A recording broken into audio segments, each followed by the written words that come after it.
বলছি 45 সালের আগ পর্যন্ত কিন্তু সব ভাষাগুলো শব্দগুলো একটু কঠিন তোমাদের মনে হবে, কারণ এটা সব সাধু ভাষা। সাধু ভাষায় যে লেখাগুলো আমাদের একটু, আমরা চলিত ভাষাটা আমরা যে আঞ্চলিক ভাষায় কথা বলি তার থেকে একটু ভিন্ন। এবং তৎকালীন সময়ের লেখক সাহিত্যিকরা প্রতিশব্দগুলো ব্যবহার করে। আমরা যেমন সূর্য, আগুন, পানি এগুলো নিয়ে আমরা ব্যবহার করি, এটাই আমার চলতি ভাষা। কিন্তু তৎকালীন সময়ের লেখাগুলোর ভিতর দেখা যাচ্ছে সূর্যকে তার প্রতিশব্দ একটা বিম্ব দিল, আগুন আগুন শব্দটাকে কখনো অগ্নি বললো, কখনো হুতাশন বললো। এই হুতাশন শব্দের অর্থটা আমাদের জানতে হবে, কারণ হুতাশন শব্দের এখন যদি আমরা বলি তাহলে তোমরা বুঝতে পারবে না। আমরা তো আগুন নিয়ে প্রচলিত শব্দ হয়ে গেছে আগুন, কিন্তু 45 সালের আগে এই প্রতিশব্দগুলোই ব্যবহার করা হতো। যখন এখন আমরা দুনিয়া বলি, পৃথিবী বলি, কিন্তু তৎকালীন সময়ে পৃথিবী বা দুনিয়া বলাটা একটু কম বলতো। দেখা গেল বন্ধ, ধরিত্রী, ধরণী এই শব্দগুলো ব্যবহার করা। দেখো সূর্য পড়ে, আমরা বলি সূর্যের তাপ বা কি পরিমাণ সূর্যের তেজ, এটা শব্দটা বলি, কিন্তু তৎকালীন সময় হচ্ছে সূর্য পড়ে। প্রথমে শব্দটা দেখো সূর্য, সূর্য পড়ে। এই যে সূর্য পড়ে, আমরা বলি সূর্য পড়ে, আমরা দেখলাম বা এখানে দেখছি সূর্য পড়ে। এই সূর্য পড়েটা আবার কি করে আসলো? কিন্তু এই সূর্য পড়েটা হচ্ছে যে এই সূর্য পড়ে এই পুষ্পিত কামনে, এই সূর্য পড়ে মানে এই সূর্যের কিরণে, এই সূর্যের তাপে পুষ্প কামনে হচ্ছে ফুলের বাগানে যখন সূর্যের তাপ সূর্য লাগে, যে কোনো ভাবে জানো যে সূর্য রোদ্দুর না পড়লে কোনো কিছু ভালো হয় না, ঠিক তদ্রূপ সেই শব্দটা ব্যবহার করছে। এই সূর্যকরণে এই পুষ্পিত বাগানে, পুষ্পিত মানে ফুলের বাগানে, এই সূর্য করে অর্থাৎ সূর্যের কিরণ, সূর্যের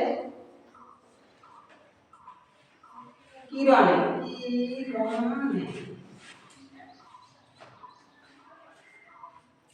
তারপর দেখো লোভী, লোভী শব্দটা তখন ব্যবহার করা হতো, এখন আমরা বলি লাভ করি।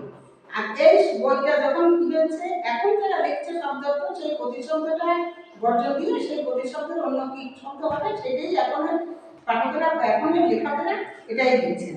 লোভী, ল ভাবে শিকারে বি, ল ভাবে শিকারে বি। এই লোভী শব্দের অর্থ হচ্ছে লাভ করি, লাভ করি। এই শব্দগুলো যদি তোমরা ভালো করে না শিখে রাখো তাহলে কিন্তু এর থেকে সৃজনশীল কি তুমি অনুধাবন করলে জ্ঞানমূলক কিছুই করতে পারবে না। অমর আলয়, এটা যদি অমর আলয়, অমর সৃষ্টি করবে, অমর মানে চিরস্থায়ী, আলয় মানে আলয় শব্দ অর্থ দিয়েছে সৃষ্টি করা। নব নব সঙ্গীতের কুসুম ফুটায়, নব নব সঙ্গীতের কুসুম ফুটায়।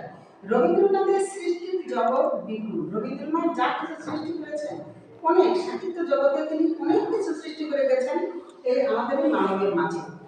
সেই যে সৃষ্টির জগৎ বিপুল, মানুষের জীবনের বিচিত্র অনুভব, অনুভূতি, ভাবনা, ভাব, কর্মের জগৎকে তিনি সৃষ্টির মধ্যে প্রণয় করে গেছেন।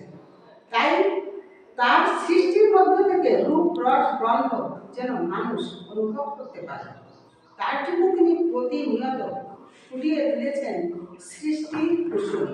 এই সৃষ্টির কুসুমটা আমাদের সৃষ্টিকর্তা যেমন একমাত্র আল্লাহ, যে প্রাণ সৃষ্টিকর্তা, কিন্তু মনের যে আনন্দ, মনের যে দুঃখ বেদনা ভুলে থাকার কথা, খানিক সময় বেদনা, আমাদের বেদনা যে আবেগ অনুভূতি, এটা জাগিয়ে তুলেছেন এই সাহিত্যিকরা। রবীন্দ্রনাথ ঠিকও আমাদের ভিতর যে কিছু নতুন নতুন সৃষ্টি করার জন্য আবির্ভূত হয়েছেন, উনি আমাদের ভিতর নতুন নতুন কিছু সৃষ্টি উদ্বোধন করেছেন, সৃষ্টি করেছেন, এই কথাটা বলেছেন। তিনি কোনো প্রাণী সৃষ্টি করেন নাই, প্রাণীর ভিতর যে প্রাণ আছে, যে মন আছে, যে মনুষ্যত্ব আছে, সেই মনুষ্যত্বটাকে তিনি সৃষ্টি করেছেন। এই জন্য তোমরা প্রত্যেকটা শব্দের অর্থ নিজেরা যদি একটু বিস্তারিতভাবে না বলতে পারো তাহলে কিন্তু সৃজনশীল প্রশ্ন লিখতে পারবে না। শুধুমাত্র এইটুকু পড়ে, যদি এইটুকু পড়ে তোমার একটা লাইন থেকে একটা লাইনে যেতে হবে, ওর বিশ্লেষণ করতে হবে, ব্যাখ্যা করতে হবে, নতুবা তুমি সৃজনশীল প্রশ্ন লিখতে পারবে না। বুঝতে পারছো তো? বারবার দেখবা, বারবার পড়বা, বারবার যদি পড়ো তাহলে তোমার ভিতরে একটা সৃষ্টিশীল মন তৈরি হবে, ব্রেনটা খুলে যাবে। এই জন্য বারবার পড়ে ওই লাইনটা হয়তো তুমি নিজে তৈরি করবে কিছু কথা, নিজে কিছু কথা তৈরি করেই খাতায় সৃজনশীল প্রশ্ন বড় করে নিতে হবে। তাহলে আজকে এখন এই যে পাঠ পরিচিতির ভিতরে শব্দ অর্থ সম্পর্কে আমরা দেখলাম, বারবার করে এটা পড়তে হবে, দেখতে হবে।